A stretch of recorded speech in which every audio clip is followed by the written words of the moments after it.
This is Mark Monlux, and this is your Friday night movie recommendation. I happen to be on vacation, and I got this lovely motel room where I'm broadcasting from. So I hope you make an exception for the not the most prime quality, but anyway, here goes. So we're going to look back at the year 2011, which was a really interesting year.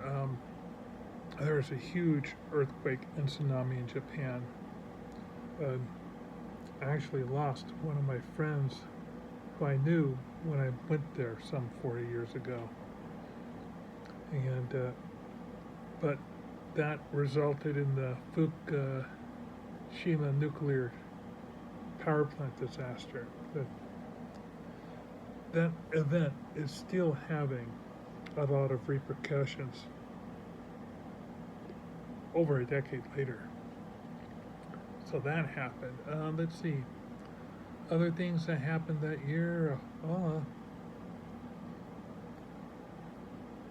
The U.S. military killed Osama bin Laden. So,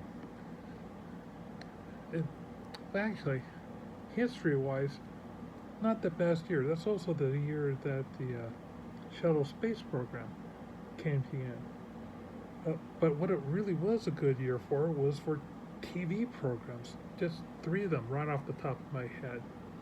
We've got Game of Thrones, fantastic series. Breaking Bad, another fantastic series. How I Met Your Mother, wonderful comedy. So many other great shows. Two Broke Girls. The list goes on. A Community. At the Oscars, the best picture was The King's Speech, which I've seen several times since then. Beautiful, wonderful film, totally deserving of best picture, and actually still one of those best picture selections that remains. You know how sometimes you have a best picture and people kind of forget what the best picture was because what really stays in people's minds are the other ones that were nominated. But anyway, that's a really good one. So I wanted to find for you guys a film that was that turned out to be a really wonderful surprise to me. Um, there was a big flux of zombie movies back then, and some of them had quirky little titles that kind of made fun of the situation and sought to, you know, ride the coattails of more well-known zombie films. One of these titles was Juan of the Dead. Instead of Dawn of the Dead, Juan of the Dead. Now this was a Spanish-Cuban horror comedy, and it is hilarious. Basically, our protagonist is this 40-year-old lazy guy who lives in Cuba, and he and his friend are doing some fishing because, maybe they can, catch some fish, end up pulling up a dead guy, wondering, gee, how can we take advantage of this? But the dead guy comes back to life, and is just one of the first people to do so, and they're not sure what this epidemic is, but they quickly find a way to make this into a business proposition by saying, hey, we'll get rid of your zombies for you, though they're not using that word yet. Uh, it goes, it really goes through more evolutions than you would think as far as character development goes and as far as the emotion that goes through.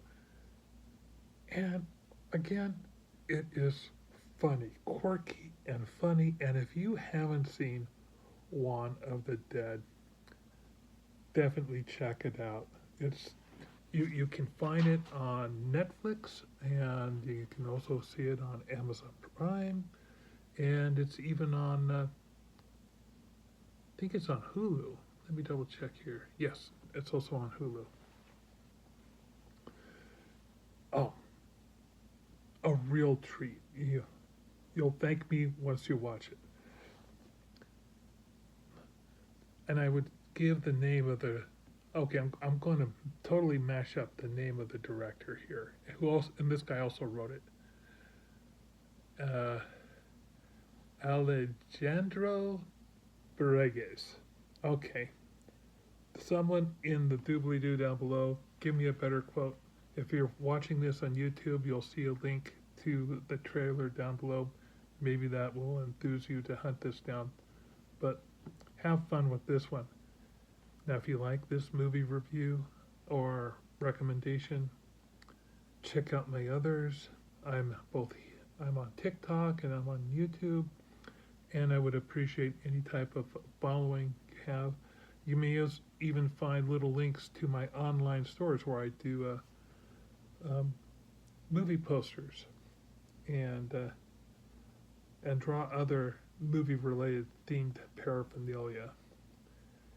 So if you want to show your support, that's the way to do it. And I'll see you next week when I'm going to bring I'm going to make a movie selection from 2021. See you then.